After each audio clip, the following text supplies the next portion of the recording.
आज हम बात करने जा रहे हैं सेल साइकिल के बारे में। सेल साइकिल नाम जो आप लोग जानते हैं वो दो तरीके से शब्दों को जानते हैं। पहला माइटोसिस और दूसरा मियोसिस। माइटोसिस आप कहते हैं कि जो माइटोसिस है वो सोमेटिक सेल्स के अंदर चलता रहता है और हमारी ग्रोथ के लिए रेस्पॉन्सिबल है। इसका जो तरीका होगा सोमेटिक सेल्स में चलता रहता है and responsible for your growth and development. Mitosis में और मियोसिस के बारे में आप कहते हैं कि मियोसिस आपके गैमीट्स बनाने के लिए रेस्पॉन्सिबल है। इसका जो तरीका होगा वो ये कि अगर एक कोई 2n सेल है तो वो फाइनली n बनती है, और इसका जो तरीका है वो ये कि अगर कोई 2n सेल है तो लास्ट में वापस 2n ही मिलती है। माइटोसिस यानी कि समसूत्री विभाजन, जैसे हिंदी में बोलते हैं कि जैसा शुरुआत में है वैसा ही लास्ट में है, और मियोसिस इट्स रिडक्शनल डिवीजन कि जैसा शुरुआत में है उसका ठीक आधा लास्ट में है। लेकिन असल में होता कैसे है उस पर बहुत छोटी सी बात करूं। अगर मैं आपसे क्रोमोसोम और डीएनए की कंटेंट में बात करूं तो एक माइटोसिस और एक मियोसिस कैसे चलता है। अगर आप एक माइटोसिस के बारे में कहें तो G1 फेज, थोड़ा सा सेल साइकिल के बारे में आपको याद दिला दूं। There are different phases of the cell cycle: G1S, G2M, G1S, G2M। और सेल साइकिल सिर्फ और सिर्फ फॉरवर्ड डायरेक्शन में ही चलता है। इसका पहला ध्यान रखना है कि आपका सेल साइकिल में साइकिल शब्द इस्तेमाल किया है, उसको सिर्फ और सिर्फ फॉरवर्ड डायरेक्शन में चलना है। G1S, G2M, यानी कि ऐसा कभी नहीं हो सकता कि कोई सेल S में आ जाए तो वापस उल्टी G1 में चली जाए, या कोई S को क्रॉस करके G2 में चली जाए, G2 में आ जाए तो ये वापस उल्टी S में आ जाए। ऐसा नहीं होता। पहली चीज, मैं एक जनरल बात इस वक्त ये माइटोसिस और मियोसिस के बारे में कर रहा हूँ, उसके बाद में G1 और G1S, G2M पर आऊँगा। कि माइटोसिस जब चलता है तो उसका जो तरीका होता है कि कोई सेल शुरुआत में 2n है वो पहले डुप्लीकेट हुई, और डुप्लीकेट होने के बाद अंत में दो सेल बनी 2n और 2n, यानी कि जो शुरुआत थी और अंत था, शुरुआत और अंत वो एग्जैक्टली इक्वल है। जब मैं रिडक्शनल डिवीजन के बारे में बात करता हूं तो 2n से पहले बनेगा 4n, 4n से दो सेल बनी 2n 2n। यहां तक आपने मुझको कहा कि दिस इज मियोसिस 1। ये 2n फर्दर हैप्लॉइड सेल्स बनाती हैं और इसको आप कहते हो मियोसिस 2। इस पूरी बात को अगर मैं क्रोमोसोम के नंबर्स के सेंस में कहूं कि माना कि एक सेल थी और उसका 2n नंबर अभी 4 था, जब वो एस फेज में आई तो क्रोमोसोम के नंबर्स अभी भी 4 हैं, लेकिन इसका डीएनए कंटेंट डबल हो गया। यानी कि शुरुआत में इसका जो डीएनए कंटेंट था वो 4 था, एस फेज में आके डीएनए कंटेंट डबल हुआ, और डीएनए कंटेंट डबल हुआ तो आपका सपोज दिस वाज 2n, तो यहां पर इसको कहा जाएगा कि दिस इज 4n।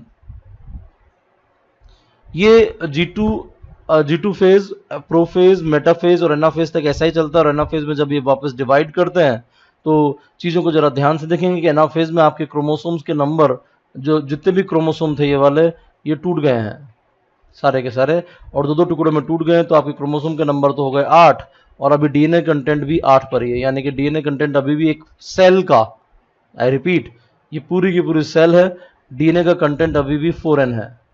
जब ये दो में डिवाइड हुई तो ये वाली सेल 2n बन गई और ये वाली सेल 2n बन गई, और हर एक सेल में 4+4 आपके क्रोमोसोम अरेंज हो गए। कि एक सेल में आपके क्रोमोसोम नंबर 4, दूसरी सेल में आपके क्रोमोसोम नंबर 4, और डीएनए का कंटेंट जो शुरुआत में था वही अंत में हो गया। तो ये 2n और 2n में डिवाइड हो गया, जैसा कि मैंने आपको यहां पर डिस्कस किया है। तो पहली जो बहुत माइन्यूट सी बात है माइटोसिस और मियोसिस में, वो आपको याद रखनी है कि जो डीएनए का कंटेंट है वो अंत में कितना है, एग्जैक्टली इक्वल है या उसका आधा हो रहा है। एग्जैक्टली इक्वल है तो अगर आप एग्जैक्टली इक्वल है तो आप उसको कहते हो माइटोसिस, और अगर वो कुछ आधा हो गया, एग्जैक्टली आधा हो गया, तो आप उसको बोलते हो मियोसिस। माइटोसिस और मियोसिस की छोटी सी बात हमने सबसे पहले सीखी। अगर एक सेल साइकिल की मैं ओवरव्यू लूं, एक सुपरफिशियली मैं उसको देखूं, तो उसको अलग अलग फेजेस में डिवाइड करते हो। सबसे पहली चीज बोलते हो आप G0 फेज, जी0 फेज असल में कुछ होता ही नहीं है। जी0 फेज बेसिकली एक जीवन का ही एक वर्जन है जिसमें सेल G1 में अरेस्टेड कंडीशन में होती है। अरेस्टेड या अच्छा शब्द बोलूंगा, stable condition in G1। Basically it is waiting for a signal to proceed। आगे बढ़ने के लिए एक सिग्नल की इसको आवश्यकता होती है, तभी जाकर ये सेल साइकिल में आगे एंटर कर पाएगी। सेल साइकिल में आगे बढ़ने के लिए इसको एक सिग्नल की आवश्यकता होती है। जब हम जीवन के बारे में बात करते हैं तो ये जो सिग्नल है ये कुछ भी हो सकता है। ये हो सकता है कोई हार्मोन हो, ये कोई ग्रोथ फैक्टर हो, ये कोई दूसरा तरह का इंडक्शन हो, ये कोई टच हो, ये कुछ भी हो सकता है। तो बेसिकली जी0 फेज में ये इंडक्शन तभी मिलेगा जब सराउंडिंग कंडीशंस मोस्ट फेवरेबल होंगी, और फेवरेबल कंडीशंस में ही वो सेल साइकिल चलेगा। तो ये जो बाकी की स्टेजेस हैं, this will B occurring under only favourable condition. Favourable conditions, और फेवरेबल कंडीशन की परिभाषा ध्यान रखना है कि the optimum nutrients, pH, salts etcetera, ये जो सराउंडिंग जो है इन द सराउंडिंग, तभी जाकर बाकी की जो कंडीशंस हैं ये चलेगी। अगर इनमें से चीज़ें फेवरेबल नहीं है तो सेल साइकिल वहीं पर अरेस्ट हो जाएगा, और इसी के लिए एक G1S चेक पॉइंट होता है।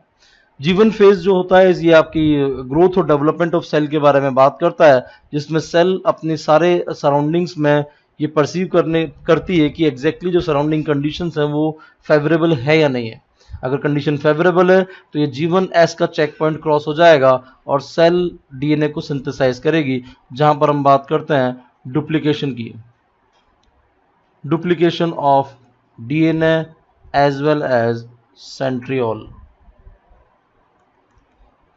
आगे जब हम चेक पॉइंट के बारे में बात करते हैं कि अगला जो G2 फेज है वो भी एक तरह का ग्रोथ फेज है। इसमें आपके सेल को डिवाइड करने की तैयारियां चलती है, और यहाँ पर एक और चेक पॉइंट वर्क करता है, that is called G2M check point.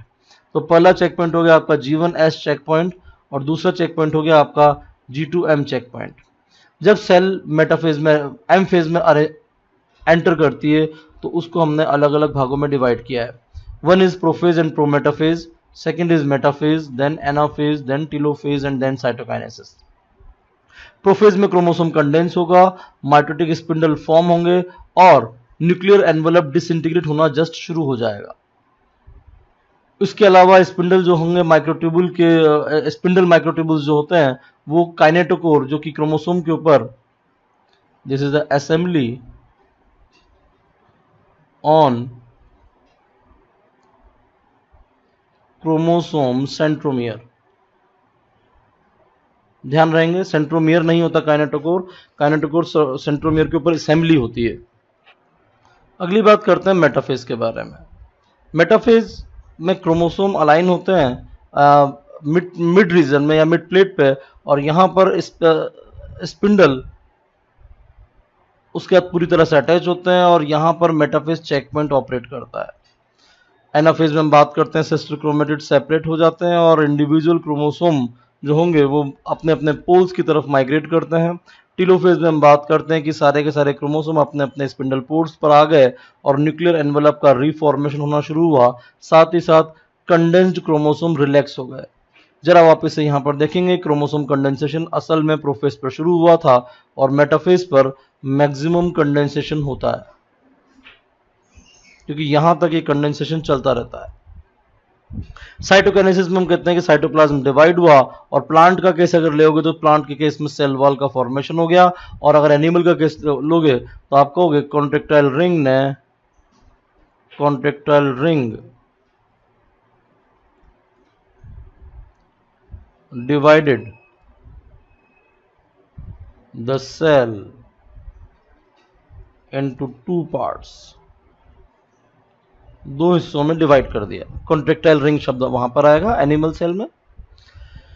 छोटी छोटी सी बातें करूं मैं वापस से कि अगर आपका ड्यूरेशन में देखूं G1S G2 का, तो G1 को हम कहते हैं कि it's at the end of cytokinesis of the previous cell cycle, पिछले सेल साइकिल के साइटोकाइनेसिस के एंड पर होता है, और यहां पर ये एटीपी को स्टोर करने की कोशिश करता है।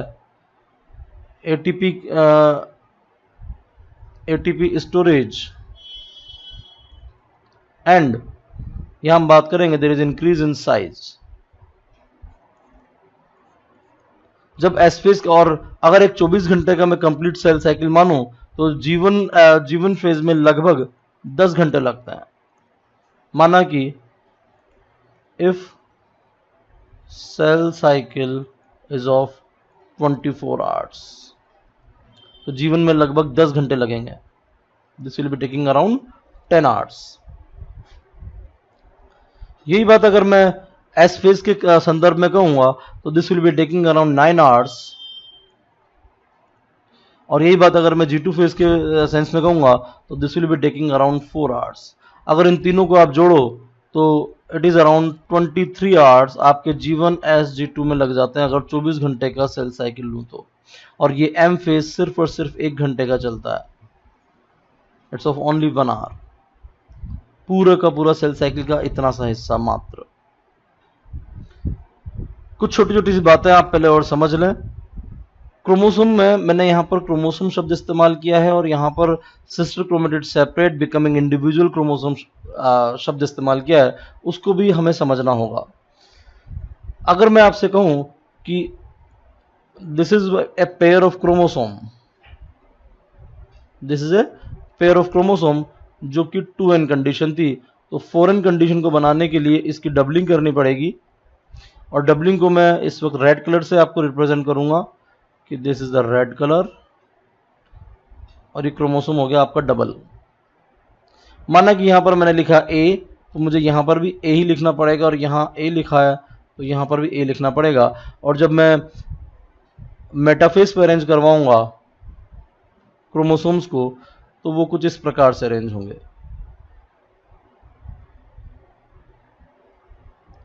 ठीक है, जब ये एनाफेज में जाएंगे, यानी कि अगला जब स्टेज बनाऊंगा मैं, तो एनाफेज में एक क्रोमोसोम जाएगा सपोज ऐसे, और दूसरा क्रोमोसोम गया सपोज ऐसे। मैंने जानबूझ के रंगों को अलग अलग किया है, और एक क्रोमोसोम जाएगा ऐसे और एक क्रोमोसोम जाएगा ऐसे, और बाद में दोनों पेयर कर जाएंगे।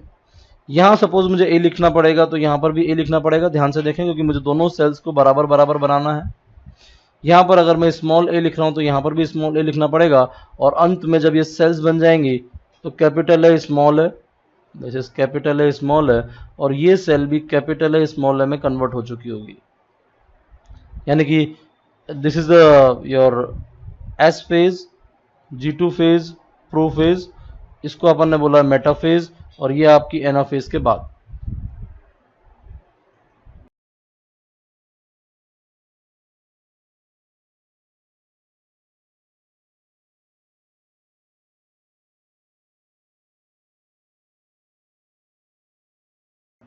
इसके बाद हम हर एक तरह की जो फेजेस हैं आपके एम फेज के अलग अलग स्टेजेस, उनको धीरे धीरे डिस्कस करेंगे। पहला डिस्कशन चलता है हमारा प्रोफेज के बारे में। प्रोफेज एक तरह का प्रिपरेशन है मेटाफेज के लिए, जिसमें हम बात करते हैं कि क्रोमोसोम का जो मटेरियल है, जिसको हम क्रोमेटिन मटेरियल कहते हैं, वो कंडेंस होना शुरू होता है, और माइटोटिक क्रोमोसोम आपको दिखना शुरू होता है।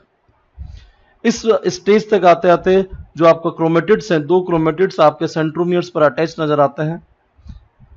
साइटोस्केलेटन आपका डिसअसेंबल शुरू होना हो चुका होता है, स्पिंडल, माइटोटिक स्पिंडल आपके असेंबल हो जाते हैं। गोल्जी कॉम्प्लेक्स और ईआर के फ्रेगमेंट्स आपके जो होंगे, इनका ओवरऑल मूवमेंट खत्म हो जाता है, और ईआर और गोल्जी आपको दिखना बंद हो जाता है। न्यूक्लियर एनवेलप डिस्पर्स होना शुरू हो चुका होता है। ये तीन चार मुख्य घटनाएं आपके प्रोफेज में होती हैं, और इन घटनाओं का जो कल्मिनेशन होगा, जो एंड होगा, वो इस प्रकार से होगा कि chromosomal microtubule will be attached to the kinetochore of the chromosome. जैसा मैंने अभी आपको कुछ देर पहले ही बताया था, kinetochore is the part of the kinetochore is assembly over the centromere, जहां पर आपके माइटोटिक स्पिंडल्स आकर अटैच होते हैं। और माइटोटिक स्पिंडल कौन होते हैं? तो दे आर द माइक्रोट्यूबुल्स। इसको आपने साइटोस्केलेटन में सुना होगा। Chromosomes are move to the spindle equator, सारे के सारे क्रोमोसोम स्पिंडल इक्वेटर्स की तरफ मूव कर जाते हैं। तो डायग्रामेटिकली अगर देखा जाए तो कुछ इस प्रकार का अरेंजमेंट, और यहां पर आपका प्रो मेटाफेज, जबकि वो सारे के सारे स्पिन आपके इक्वेटर की तरफ अरेंज होना शुरू हो चुके हैं। जब हम माइटोसिस के मेटाफेज के बारे में बात करेंगे तो मेटाफेज में हम कहेंगे क्रोमोसोम सारे के सारे आपके मेटाफेज प्लेट पर अलाइंड है पूरी तरह से, and there attach to the chromosomal microtubule on both the poles. यहाँ पर आपके क्रोमोसोमल माइक्रोट्यूबुल्स सारे के सारे क्रोमोसोम यहाँ पर अरेंज हैं, और इस वक्त यहाँ नंबर चल रहा है 3 और 3 6। 6 का मतलब है देर आर 6 पेयर्स। तो चीज को याद रखना है। उसके बाद हम गए कि जो अगली बात कर रहे हैं एनाफेज के बारे में, कि आपका जो सेंट्रोमियर है वो स्प्लिट हो गया और क्रोमेटिड आपके सेपरेट होकर अपने अपने पोल्स की तरफ चले गए। ये जो पूरी की पूरी सेल बनने वाली है, इसके बाद उसमें 3 इस तरह के पेयर बनने वाले हैं। ध्यान रहे इस चीज का। यहां पर ये जो सेल अगली बनेगी इसके बाद उसमें 3 इस तरह के पेयर बनने वाले हैं। Chromosome will be moving towards the opposite pole, और स्पिंडल पोल और दूर होना शुरू हो जाते हैं, क्योंकि अब सेल को सेपरेट करना है। सेल को सेपरेट करने की जो पूरी की पूरी प्रोसेस है वो टीलोफेज में शुरू होगी, कि क्रोमोसोम अपोजिट पोल्स के ऊपर क्लस्टर हो चुके होते हैं। क्रोमोसोम इसके बाद डिस्पर्स होना शुरू हो जाएंगे। न्यूक्लियर एनवेलप वापस से रीअसेंबल हो जाएगी अराउंड द क्रोमोसोमल क्लस्टर्स, और ईआर और गोल्जी वापस से रीफॉर्म होंगे, और इनके बीच के वेसिकुलर मूवमेंट फिर से होना शुरू हो जाएंगे, और अंत में ये सेल तैयार हो जाएगी कि साइटोकाइनेसिस के बाद 2 डॉटर सेल्स बनाए। ये एक ओवरव्यू है सारे के सारे माइटोसिस का। यहां एक और बात जानने योग्य है कि न्यूक्लियोलस का रीफॉर्मेशन, न्यूक्लियोलस का रीऑर्गेनाइजेशन या reorganise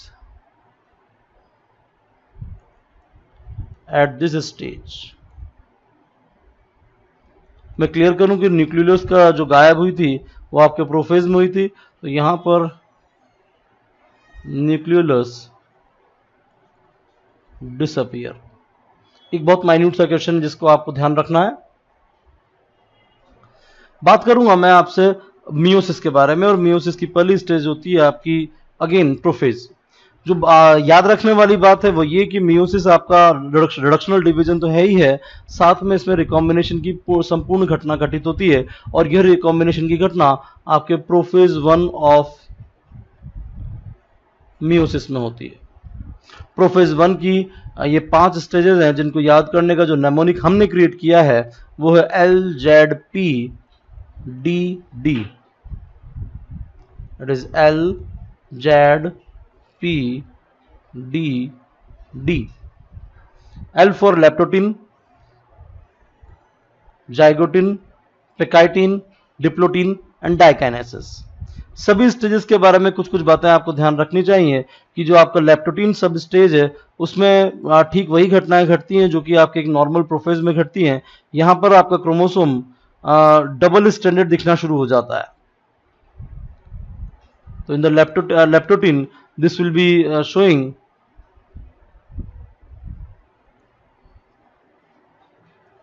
double stranded structure, double stranded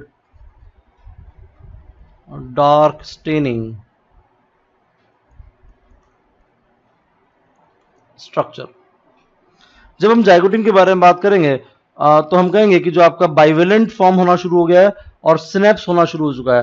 तो there is a starting of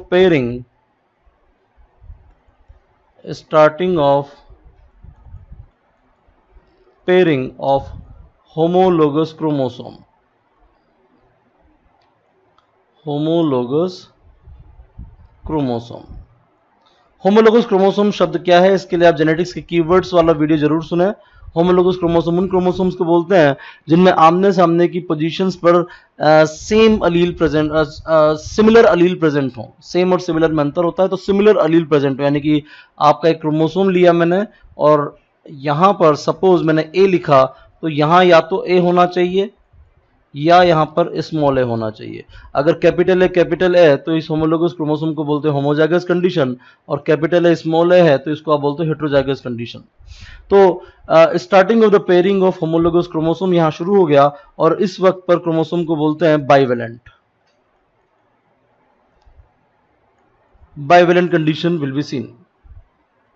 ये पूरा का पूरा जो प्रोसेस है पेयरिंग का प्रोसेस, ये इसलिए होता है क्योंकि यहां पर सिनेप्टोनिमल कॉम्प्लेक्सेस बनता है, सिनेप्टोनिमल कॉम्प्लेक्सेस। और सिनेप्टोनिमल कॉम्प्लेक्सेस को structural basis for pairing and synapse कहा जाता है। तो this is a structural basis of the synapse, कि जिसकी वजह से ये सारा का सारा होता है। एक और शब्द यहां पर याद रखना है कि इस वक्त क्रोमोसोम का जो शेप नजर आएगा, this will B bouquet stage,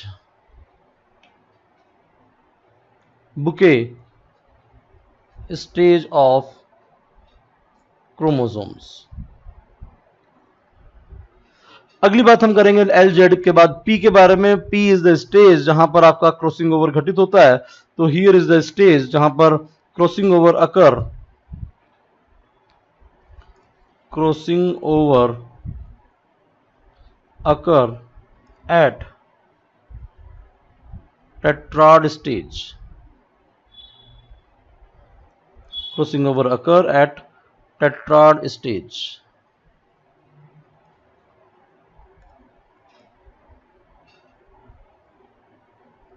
tetrad stage में क्रॉसिंग ओवर हो रहा है।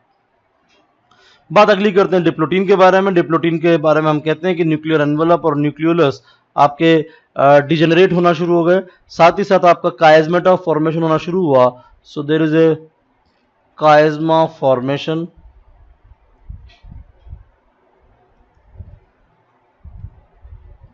chiasma formation, nuclear envelope and nucleolus start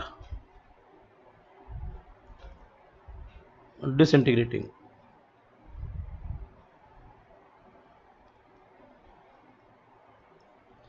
disintegrate होना स्टार्ट हो चुका है। काइजमेटा बेसिकली वो पॉइंट्स होते हैं जहां पर कि क्रॉसिंग ओवर हुआ था। तो these are the points, these are the points where exchange took place, जहां क्रॉसिंग ओवर की पूरी घटना घटित हुई थी। अंत में आता है आपका डाइकाइनेसिस। डाइकाइनेसिस में बेसिकली टर्मिनलाइजेशन होता है और इसमें न्यूक्लियर एनवेलप और न्यूक्लियोलस कंप्लीटली डिसइंटीग्रेट हो जाते हैं, यानी कि कुछ भी नजर नहीं आएगा। So there is A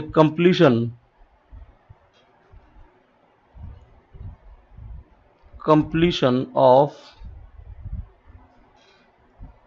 disintegration of nucleolus and nuclear envelope।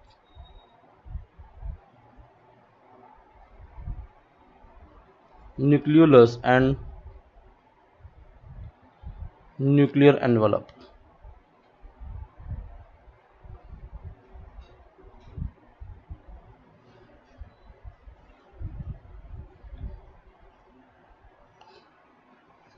यहां जो शब्द का इस्तेमाल आप लोग करेंगे वो करेंगे टर्मिनलाइजेशन ऑफ कायस्मा, बेसिकली कायस्मा का अंत। ये एक ओवरव्यू हमने लिया जो कि हमने 11th-12th लेवल तक का जितना भी सेल साइकिल था वो कुछ इस प्रकार से पढ़ा था। बाकी की जो बातें होंगी उसको आपको ध्यान रखना है कि आपका जो मियोसिस के बारे में, कि मियोसिस 1 और 2 के बारे में, यहाँ पर पूरे के पूरे पेयर सेपरेट पेयर इस प्रकार से अरेंज रहते हैं और ये पेयर ही सेपरेट कर जाते हैं। यही चीज अगर मैं माइटोसिस का मेटाफेज बनाता तो इन 4 क्रोमोसोम को मैं कुछ इस प्रकार से अरेंज करता। ध्यान रखना है, बहुत माइन्यूट सी बात है कि माइटोसिस के मेटाफेज में ये 4 क्रोमोसोम इस प्रकार से अरेंज होते। यहां पर सपोज मैं लिखता ए ए ए ए, इधर बी बी और बी बी। लेकिन यहां अगर मैं लिख रहा हूं तो माना कि मैंने इस वक्त थोड़ी देर के लिए मान के चलते हैं कि क्रॉसिंग ओवर नहीं हुआ हो, तो यहां हम लिखेंगे कैपिटल है, तो इधर लिख देंगे हम स्मॉल है, कैपिटल बी और इधर स्मॉल बी। यानी कि जब सेपरेशन हो रहा है यहां पर, तो इसको दोबारा देखें तो बी वाले एक तरफ गए, स्मॉल बी एक तरफ गए। सपोज स्मॉल है यहां चला गया, तो कैपिटल है यहां चला गया। यानी कि एक सेल तो बनेगी आपकी कुछ इस प्रकार की और एक सेल बनेगी आपकी कुछ इस प्रकार की। और जब ये सेपरेट होंगे तो सेल बनेंगी ऐसी ऐसी, जो कि मैं आगे की तरफ बात कर रहा हूं, और इससे सेल बनेगी कैपिटल एंड स्मॉल। ये आधार है उस चीज का जिसके आधार पर आप मेंडल के लॉज एक्सप्लेन करोगे। इसको मैं डिटेल में आपसे जेनेटिक्स वाले वीडियो में मैं डिस्कस करने वाला हूं कि डिटेल में एक्चुअली होता क्या है। तो यहां जो आपका मियोसिस 1 है, इट इज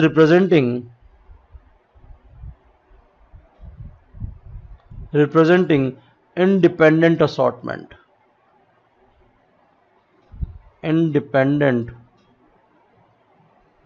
असॉर्टमेंट, स्वतंत्र अपव्यूहन। यानी कि जो कैपिटल ए है ये हो सकता है स्मॉल बी के साथ जाए या हो सकता है कैपिटल बी के साथ जाए, ये सब कुछ इंडिपेंडेंट है। और ये जो मियोसिस 2 है ये आपके इट इज रिप्रेजेंटिंग सेग्रीगेशन, कि किस प्रकार से जो अलील का पेयर है ये एक्चुअली स्प्लिट कर गया। जैसे मैंने आपसे कहा कि अलील का पेयर है कैपिटल बी, माना कि यहां पर आपने किसी एक सेल पे लिख दिया से दिस इज कैपिटल बी, तो जब ये सेपरेट होंगे मियोसिस 2 के बाद, मेटाफेज 2 के बाद, तो ये माना कि कैपिटल बी ये सेपरेट होके अलग अलग हो गए। तो ये जो पेयर है रिप्रेजेंटिंग सेग्रीगेशन, जिस सेग्रीगेशन के बारे में बात कर रहा हूं, it is representing segregation of alleles. I think आप सभी को पता है मेंडल का सेकंड लॉ ऑफ सेग्रीगेशन। तो लॉ ऑफ सेग्रीगेशन यहां से रिप्रेजेंट होता है। इसको जरा मैं आगे की तरफ देखूं कि जब यहां पर लिखा तो जो कैपिटल बी है वो कुछ इस तरह से सेपरेट हुआ और स्मॉल बी सपोज ऐसे सेपरेट हुआ। यानी कि जब अंत में सेल बनेंगी तो एक तरह की सेल बनेगी आपकी सपोज बी, और यहां पर लिख दिया आपने ए, इसको भी आपने लिखा बी। यहां मैं मान के चल रहा हूं कि क्रॉसिंग ओवर नहीं हुआ था, प्लीज ध्यान दें। इसको हमने लिखा सपोज कैपिटल बी, तो इसको आप लिखोगे स्मॉल है कैपिटल बी। इस छोटी सी बात को आप 2 या 3 बार सोचिएगा, सुनिएगा, तब जाके इसको समझ में आना चाहिए, क्योंकि ये एक फंडामेंटल चीज है मेंडल्स के लॉ को एक्सप्लेन करने के लिए, जिसको मैंने सेल डिवीजन में इंक्लूड किया है। क्योंकि मेंडल के लॉ पूरे के पूरे सिर्फ और सिर्फ मियोसिस पर आधारित है देखा जाए तो। मेरा जो आज का डिस्कशन ओवरऑल रहेगा वो रहेगा सेल साइकिल के बारे में, कि एक्चुअली सेल साइकिल होता क्या है। पूरी की पूरी बात को मैं अगर सही ढंग से कहूं कि सेल साइकिल का जो रेगुलेशन है, सेल साइकिल का रेगुलेशन बायोकेमिकल लेवल पे होता कैसे है। इस बायोकेमिकल लेवल पर रेगुलेशन करने के लिए पूरे का पूरा जो सेल साइकिल का सिस्टम है वो 2 चीजों से बना होता है, या दो चीजों का एक हेटेरोडाइमर होता है, cyclin and cyclin dependent kinases.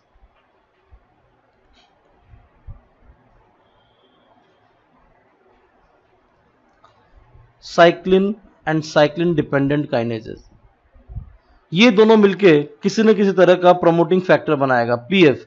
अब यहां पर हो सकता है मैं एम लिखूं तो मैं बन जाएगा माइटोसिस या मेटाफेज प्रमोटिंग फैक्टर। यहां पर मैंने लिखा एसपीएफ, तो एसफेज प्रमोटिंग फैक्टर। वहां पर मैंने लिखा जीवन पीएफ, तो जीवन प्रमोटिंग फैक्टर या G2 प्रमोटिंग फैक्टर। इन दोनों शब्दों का ज्यादातर इस्तेमाल नहीं किया जाता, यहां पर सिंपली ऐसे लिखा जाता है G1 cyclin CDK complex, cyclin CDK CDK।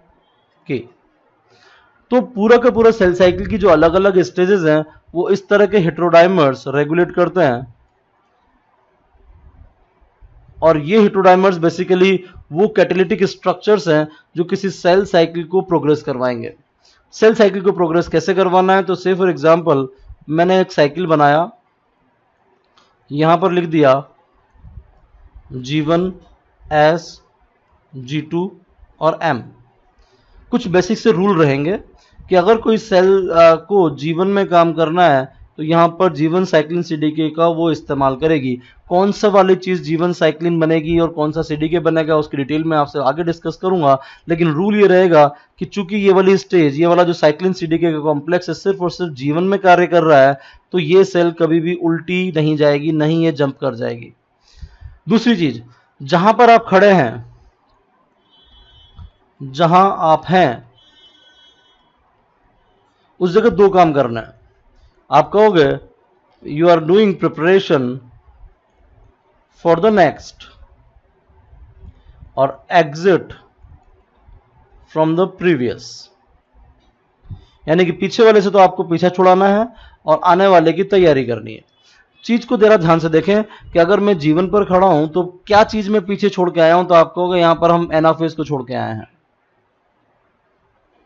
तो आप जीवन का जो फंक्शन कहोगे वो ये कि जीवन फेज में आप एस फेज की तो तैयारी करोगे और एनाफेज से रिलेटेड सारे के सारे स्ट्रक्चर्स को डिस्ट्रॉय करोगे।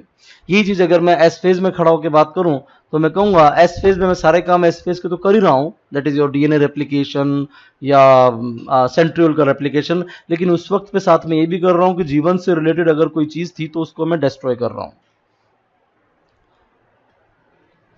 इसी प्रकार से अगर मैं ये कहूं कि G2 में आप क्या कर रहे हो, तो आप कहोगे M फेज की आप तैयारी कर रहे हो और S फेज में S फेज से रिलेटेड किसी भी चीज को आप डिस्ट्रॉय करने का काम कर रहे हो, और इस चीज को मैं आपके सामने यहां एक डायग्राम से एक्सप्लेन करने की कोशिश करूंगा। से this is the G1, this is the S, this is the G2 and this is the M। अगर मैं आपसे कहूं कि जीवन में आप क्या करना चाह रहे हो, तो आप कहोगे कि डीएनए के प्री रेप्लिकेशन कॉम्प्लेक्सेस को आपने ओरिजिन पर असेंबल करना शुरू कर दिया। इसी वक्त पर जीवन साइक्लिन सीडीके ने इनएक्टिवेट कर दिया CDH1 नाम के प्रोटीन को, जो कि एक्चुअली एनाफेज प्रमोटिंग कॉम्प्लेक्सेस को एक्टिवेट करता था, और उसको आपने इनएक्टिवेट कर दिया। सो CDH1 was working in association of anaphase promoting complexes. तो ऐसा होने से एनाफेज प्रोमोटिंग कॉम्प्लेक्स यानी कि एनाफेज से संबंधित सभी की सभी चीजों का फंक्शन खत्म हो गया। जीवन साइक्लिन सीडीके ने एक्टिवेट भी कर दिया S phase cyclin CDK component को, जैसा मैंने अभी आपको सिखाया था। आप जहां पर खड़े हो, आने वाले की आपको तैयारी करनी है, तो आपने एस फेज साइक्लिन सीडीके को एक्टिवेट करना शुरू कर दिया। उसके अलावा जितने भी एस फेज के इनहिबिटर संभावित थे, उन सभी संभावित इनहिबिटर्स को खत्म किया, जिससे वो डिग्रेड कर जाए, जिससे वो डिग्रेड कर जाए।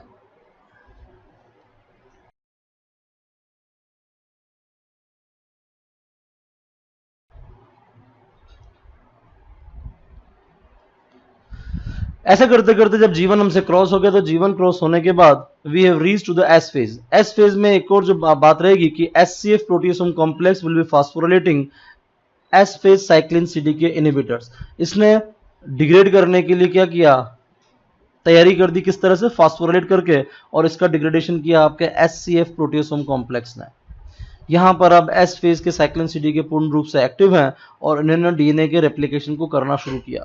डीएनए रेप्लिकेशन हो चुका, तब आपका जो सिस्टम है वो G2 और M फेज में अंदर एंटर करना शुरू हुआ। जब आप मुझसे G2 के बारे में कहोगे, तो G2 में बैठकर आपने माइटोटिक साइक्लिन सीडीके को एक्टिवेट किया, जिससे अर्ली माइटोटिक इवेंट्स घटित हुई।